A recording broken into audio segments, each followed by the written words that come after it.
Bueno, yo la verdad es que admiro muchísimo a las personas que son capaces de reconstruir una imagen de cómo fue algo en el pasado y que hoy está en ruinas.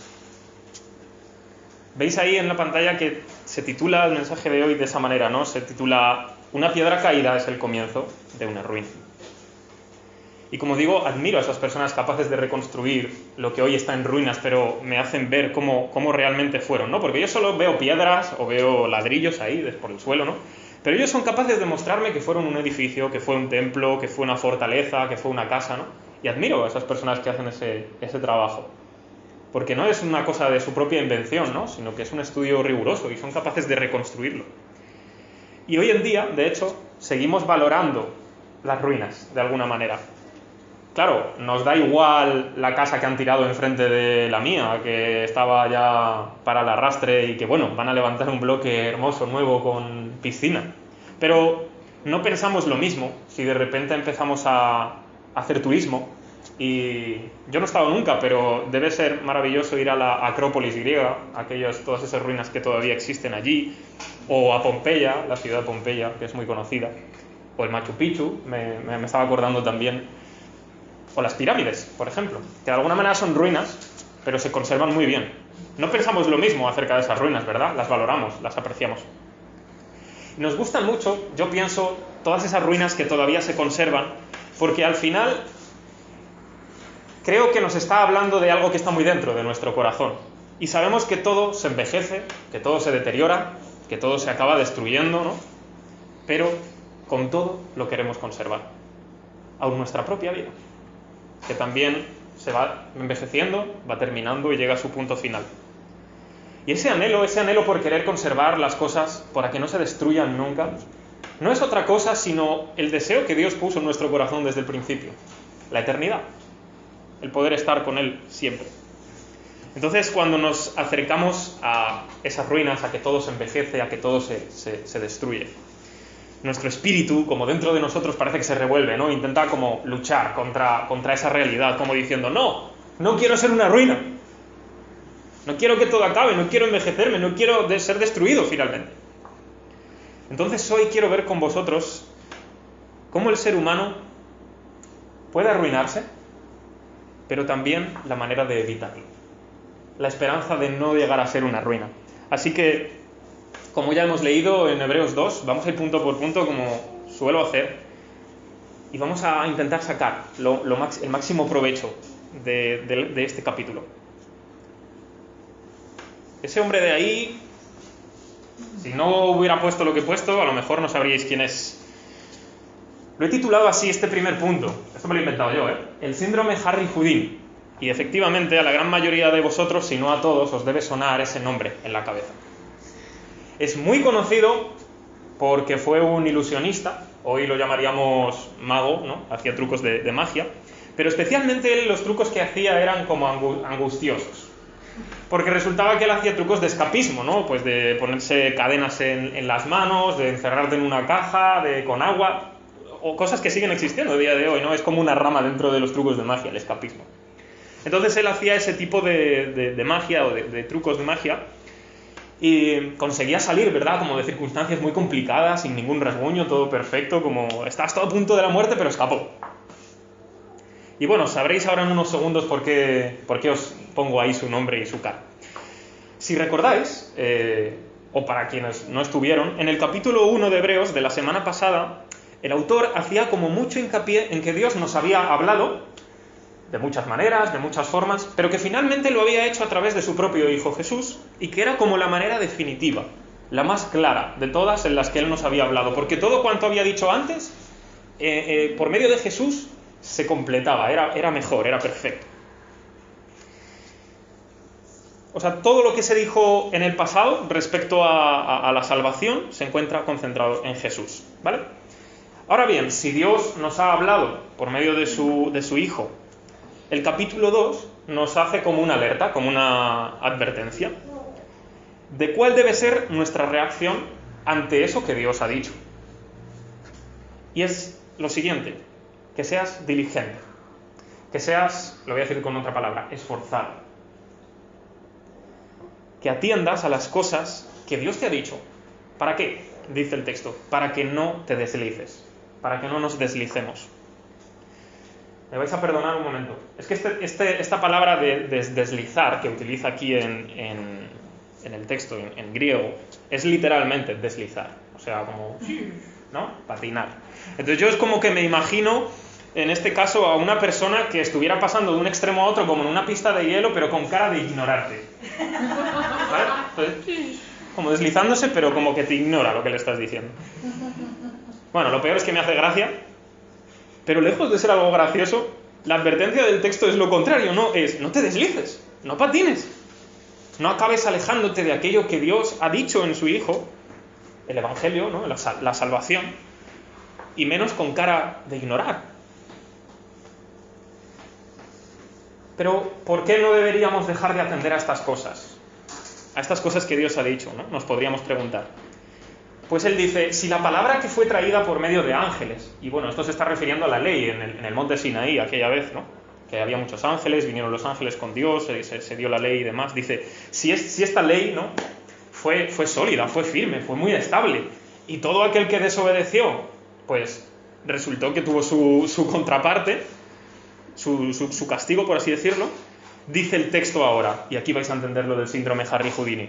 ¿Cómo escaparemos nosotros si descuidamos una salvación tan grande?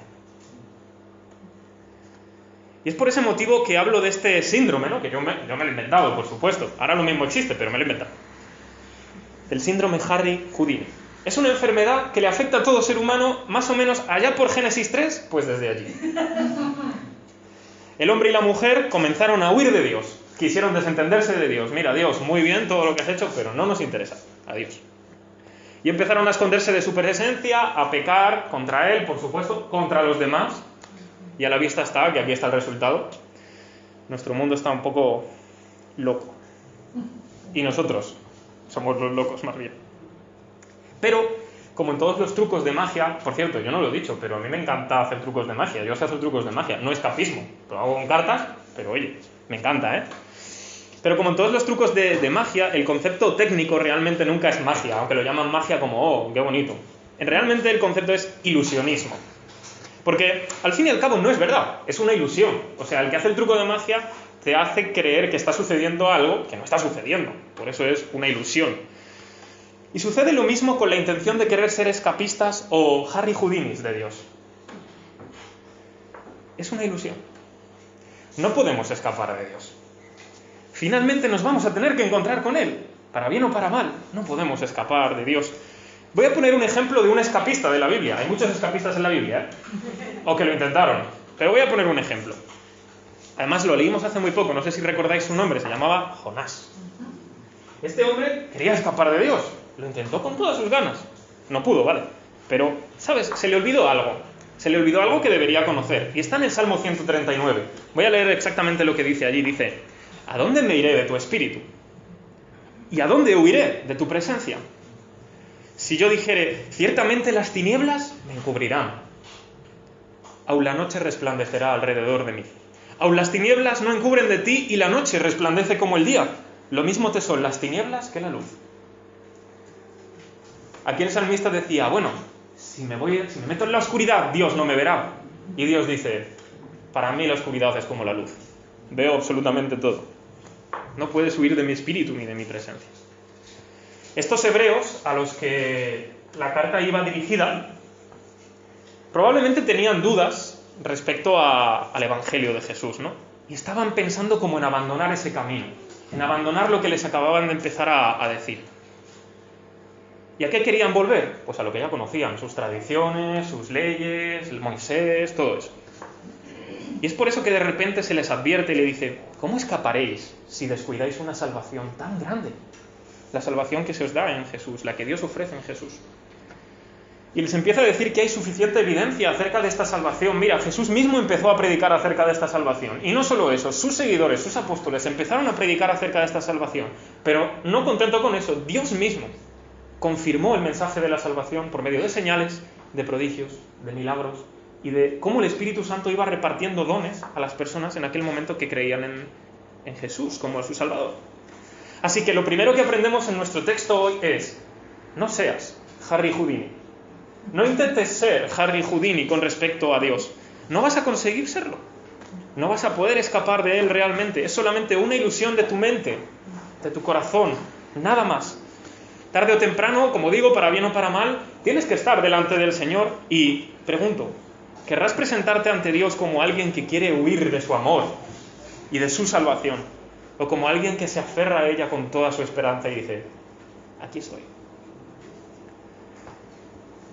A mí nunca me gustaron las matemáticas, la verdad es que fueron siempre mi talón de Aquiles, pero confieso que en una gran cantidad de cosas en las que vivimos hoy día son muy importantes. Cierto, vas a comprar y no hace falta las matemáticas. Bueno, sí, para contar cuánto dinero das, no vayas a dar de más, ni de menos. Pero hay para otras cosas que son tan importantes el hecho que tengas un ordenador en casa o un teléfono móvil en tu bolsillo. Oye, hay alguien que sabe algo de matemáticas que ha tenido que hacer eso. Porque las cosas no funcionan así como así, por arte de magia. Y yo siempre he escuchado esa expresión que ya está muy cerca de convertirse en una frase cliché y, para que lo sepáis, odio las frases clichés. Pero es como esa frase que dice, las matemáticas de Dios. A mí eso me lo dicen de adolescente y me voy. Claro, ¿no? Lo usamos como para decir que el Señor, pues el tema de los números, el tema de las operaciones, lo hace como muy diferente, ¿no? Él multiplica, suma, resta y hace las cosas como más diferente a nosotros en ese sentido, en las cosas de su reino, ¿verdad? Y por ese titulado a este segundo punto así, un poco para hacer la ironía también, ¿no? Menos es más o menos. Y os lo explico. El autor de la carta a los hebreos como que les está pinchando ahí a los hebreos, ¿no? Porque parece que estaban obsesionados con los ángeles. Los ángeles para ellos era una cosa maravillosa. Pero les tiene que decir algo muy importante respecto a esto y nosotros deberíamos escuchar también con atención. Este mensaje que Dios ha lanzado a la humanidad, el último mensaje que le ha dado a través de su Hijo Jesús, todo lo que significa el Evangelio, nos promete que al final de los tiempos, cuando todo esto termine, el mundo que ahora conocemos, Dios lo eliminará. Y que Él va a hacer un nuevo cielo y una nueva tierra, un nuevo mundo, que es lo que normalmente nosotros llamamos el cielo, pero Apocalipsis habla de una tierra nueva, de un nuevo cielo. Y ahí Él va a darnos por completo su presencia. Va a estar en medio de nosotros como fue al principio. Eso es lo que promete el Evangelio. Claro, con esto en mente, este capítulo nos está recordando una cosa. Dice, ese mundo del que estoy hablando, ese mundo que ha de venir, no es un mundo que Dios lo ha hecho para los ángeles. Lo ha hecho para sus criaturas más excelentes. Para los seres humanos. Y no lo estoy diciendo como para enorgullecernos. Pero realmente, ahora veremos por qué. Ahora, el autor rescata otro salmo. Si os fijáis, en el capítulo 1 y 2 de Hebreos está hablando con salmos todo el tiempo. Solo hay una cita en Deuteronomio. Y ahora rescata el salmo número 8. Si no lo habéis leído, os lo recomiendo. El salmo número 8 es de uno de mis salmos favoritos. Me encanta, es precioso. Pero si os lo resumo. El salmo 8 viene a decir lo siguiente. El ser humano es un grano de arena en el universo. Y a pesar de que es un grano de arena en el universo, es considerado por Dios como una de sus criaturas más excelentes y nos ha coronado de tal manera que de alguna forma, desde el principio, Él nos ha hecho como virreyes, entre comillas, como administradores del mundo en el que vivimos para gobernarlo en su nombre, para administrarlo. Otra cosa es lo que nosotros hemos hecho con el mundo después de que hemos querido desobedecer a Dios y gobernar el mundo en nuestro propio nombre. Eso es diferente. Pero la intención de Dios al principio fue, puedes gobernar mi mundo y lo puedes hacer en mi nombre, según mi propia voluntad, y eso será bueno. En ese sentido está utilizando todo el rato esta palabra muy rara que quizás algunos digáis, ¿por qué? Que dice, no sujetó el mundo a los ángeles, no le están sujetas. Bueno, eso significa simplemente que todas las cosas están como bajo el dominio o bajo el gobierno de alguien. En este caso, Dios quiso que todas las cosas estén bajo el gobierno del ser humano, para bien. Pero, bueno, digamos que ha habido ahí un pequeño contratiempo y no están de momento todas así, ¿no? Por eso decía lo de que menos es más, ¿no? Más o menos. Porque aunque contemplamos la realidad de que somos seres humanos y de que Dios nos ha dotado de una cierta dignidad y excelencia en ese sentido, hemos sido creados poco menor que los ángeles, ¿no?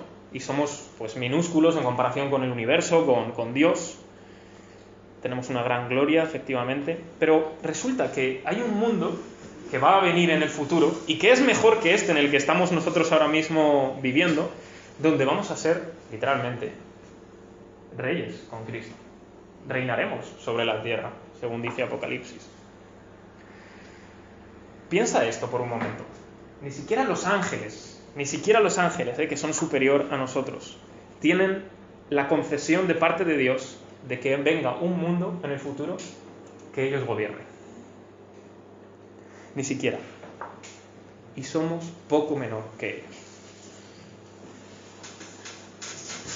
Ahora bien, he de decir que la segunda parte de este título, de este punto, también es verdad. Porque hasta ahora os he explicado que menos es más. ¿En qué sentido? Los seres humanos somos menos que los ángeles y sin embargo nos ha concedido algo glorioso. Ahora, ¿por qué quiero hablar del más o menos? Porque el versículo 8 termina diciéndonos que aunque todavía no vemos que todas las cosas sean sujetas al ser humano, que todas las cosas estén siendo gobernadas bien por el ser humano como deberían. Hay muchas cosas que todavía escapan de nuestro dominio, de nuestro gobierno. ¿Por causa de qué? Pues de nuestro pecado, de nuestro alejamiento de Dios y todo eso, ¿verdad? Todo lo que vemos alrededor es como que estuviera desorganizado, un poco caótico. Y en fin, supone un pequeño problema para nosotros porque si no somos capaces de gobernar adecuadamente el mundo en el que estamos, la pregunta sería, ¿qué puede ser de nosotros? ¿Qué ha de ser de nosotros, no? ¿Será tan apocalíptico eso de que suelen decir de que el ser humano al final destruirá el mundo y no sé qué, que todas las cosas que hace hará que el mundo se acabe y termine? Bueno, yo creo que según la Escritura nos enseña, no, porque la verdad que eso de destruir el mundo es una prerrogativa de Dios. Así que no creo que lo vayamos a destruir nosotros. Así que no solo esto nos habla de que hay un mundo, que terminará. Nos está dando una esperanza también. Y es a donde yo quiero llegar, a la esperanza que Dios nos ha dado. Ahí lo veis, el último punto se llama caballo de Troya. He cogido esa imagen porque me gustaba mucho, la verdad. No es la típica imagen que suelo ver acerca del caballo de Troya. Y bueno, quien más o quien menos conoce la leyenda del caballo de Troya, ¿verdad? Cuenta que un pueblo, los aqueos, regalaron un gran caballo de madera a los troyanos con la amabilidad de introducir dentro de él unos soldados que cuando vino la noche salieron, abrieron las puertas de la ciudad y entró todo el ejército y bueno, allá fue la caída de la gran Troya, aquella urbe, aquella ciudad de la antigüedad. Y bueno, si esto fue verdad o no, si está maquillado o no, me da igual. La historia o la leyenda, lo que sea, nos sirve de ilustración para comprender una verdad acerca de la Escritura hoy y acerca del Evangelio, que es lo que quiero explicaros. Decíamos que Dios nos ha dado una esperanza, a pesar de que este mundo será destruido, y que no todas las cosas que han sido hechas todavía son sujetadas a nosotros o gobernadas bajo nuestros pies, por así decirlo, en el buen sentido. Pero dice, hay uno que fue hecho poco menor que los ángeles, Jesús, quien también fue coronado de gloria y de honra como ser humano, y a cuyos pies todas las cosas han sido sujetas. A sus pies todo está siendo gobernado, y bien, y justamente. Realmente Jesús es quien domina y gobierna todas las cosas con santidad, con justicia, con bondad. O sea, nada de lo que vemos hoy día en el mundo. No hay nadie que gobierne y lo pueda hacer de esta manera, solo Él. Pero quiero rescatar una cosa que no sé si os llama la atención, sobre todo para quienes estuvisteis en el capítulo 1 de Hebreos. ¿En qué quedamos? ¿Jesús es más que los ángeles o menos? En el capítulo 1 dice Jesús es superior a los ángeles. Y en el capítulo 2 dice Jesús menor que los ángeles. ¿Es una contradicción? La verdad es que no, ambas cosas son verdad. En el capítulo 1 nos dice cómo es Jesús en su naturaleza. Creador, Dios. Entonces, en ese sentido, por supuesto, Él es superior a los ángeles. En el capítulo 2 nos está hablando de cuando Él se ha hecho un hombre. Dios haciéndose un hombre. Y en ese sentido, como hombre, se hizo poco menor que los ángeles. Nosotros somos poco menor que los ángeles. Así que durante un espacio de tiempo, durante esos años de su vida, desde que nació hasta que murió, como un hombre, fue poco menor que los ángeles. ¿Por qué? Porque estaba siendo como nosotros, o sea, carne y hueso. Los siguientes versículos de esta parte ya última son una respuesta a una pregunta muy interesante que quizás alguien pueda que te haga y no sepas cómo responder, o quizá tú mismo te estás haciendo esta pregunta. ¿Por qué Dios tuvo que hacerse un hombre? ¿Qué necesidad? O más aún, ¿por qué Jesús tuvo que venir al mundo y morir si Él perfectamente nos puede perdonar desde el cielo o desde donde esté? Y ya está, y nos salva. El versículo 10 tiene la respuesta.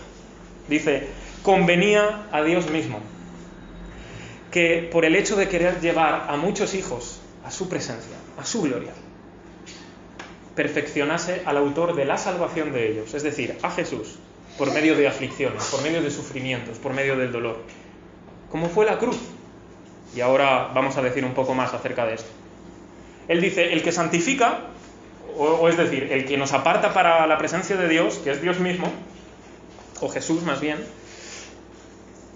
y tanto los que son santificados, es decir, nosotros, los que somos apartados para la presencia de Dios, dice, de uno son. ¿De quién? Del Padre. Y esto es muy clave, porque si el Hijo, en mayúsculas, Jesús, es llamado así, y nosotros resulta que cuando somos salvados también somos llamados hijos, aunque en minúscula, entonces, ¿qué somos de Jesús? Hermanos. Y dice, no se avergüenza de llamarnos así. ¿Te imaginas a Jesús no avergonzándose de llamarte su hermano? ¿Su hermano? Pues Él nos llama de esa manera. Así que vamos un poco entonces a por qué Jesús tuvo entonces que venir, y la mejor pregunta, sufrir. Porque hay muchos que no pueden entender por qué esto sucedió así. Él tuvo que padecer el peor de los sufrimientos, la muerte misma. Y no solo eso, sino recibir la retribución, el castigo, de lo que merecen nuestros propios pecados, para que nosotros recibiésemos la salvación. Nosotros somos carne y sangre, y Jesús vino y se hizo carne y sangre. ¿Y sabes lo que hizo? Caballo de Troya. Se metió en la muerte muriendo. Se metió en la muerte a través de su propia muerte. Y como no había nada digno en Jesús de que la muerte lo pudiera retener, ni un solo pecado, ni una sola cosa hecha mal, nada, absolutamente nada que pudiese retener a Jesús la muerte. Fue capaz de destruir a la muerte desde dentro. Destruyó al emperador de la muerte, el diablo. Jesús tenía que morir porque solo su muerte, podía arrebatar a la muerte todo su poder. Y si vas a Apocalipsis, ahora dice Jesús, yo tengo las llaves de la muerte y del Hades. La muerte no tiene más poder sobre quien cree en Jesús, no lo tiene. Jesús vino a rescatar a los hombres, a la descendencia de Abraham, a los seres humanos, a todo aquel que igual que Abraham pone su fe en Dios y dice, creo en ti. Todo aquel que pone su fe en Dios y dice, no puedo hacer nada, sálvame. Terminamos con la respuesta de por qué Jesús tuvo que venir como hombre y sufrir. Él tenía que ser igual que sus hermanos. Él tenía que ser un ser humano. ¿Para qué? Para ser sumo sacerdote, dice. ¿Y qué significa eso de que Jesús tenía que ser sumo sacerdote? Por un lado, ser el sacrificio perfecto, ofrecer el sacrificio perfecto, Él mismo. Ya no valían cabras, ya no valían ovejas, ya no valían animales ningunos, que no eran iguales a nosotros, no podían pagar en nuestro lugar. Solo Él podía ofrecer el mejor sacrificio. Y lo hizo consigo mismo, con su propia vida. Pero segundo, Él sufrió para que cuando ahora nosotros sufrimos, nos entienda. Se compadezca de nosotros y pueda rescatarnos de cualquier dolor, de cualquier sufrimiento, de cualquier aflicción en la que nosotros estemos hoy. Si tú hoy quizás estás sufriendo por algo, corre a Jesús. Corre. Él te va a entender. Si hoy estás luchando contra una tentación fuerte y crees que no puedes escapar, corre a Jesús. Corre. Él te puede entender. Él te va a dar su ayuda, Él te va a dar su misericordia. Si hoy todavía no has dado el paso de seguir a Jesús con toda tu vida, y sientes que estás tentado a dejar todo esto o que quieres quedarte lejos porque, bueno, me atrae Jesús, pero no quiero dejar toda mi vida en sus manos, corre a Jesús. Corre. Él te va a ayudar. Víctor lo decía la semana pasada, no conoce a nadie que haya ido a Jesús y se arrepienta de haber ido a él. Nadie. Hay una promesa que Jesús dio y la extiendo para todos. Él dice, el que a mí viene, no le echo fuera. Eso dijo él, el que a mí viene, no le echo fuera. No hay ninguna intención en Jesús de dejarnos fuera de su salvación, fuera de su amor. No hay ninguno. Así que no escapes, no escapes. Por tu vida no escapes.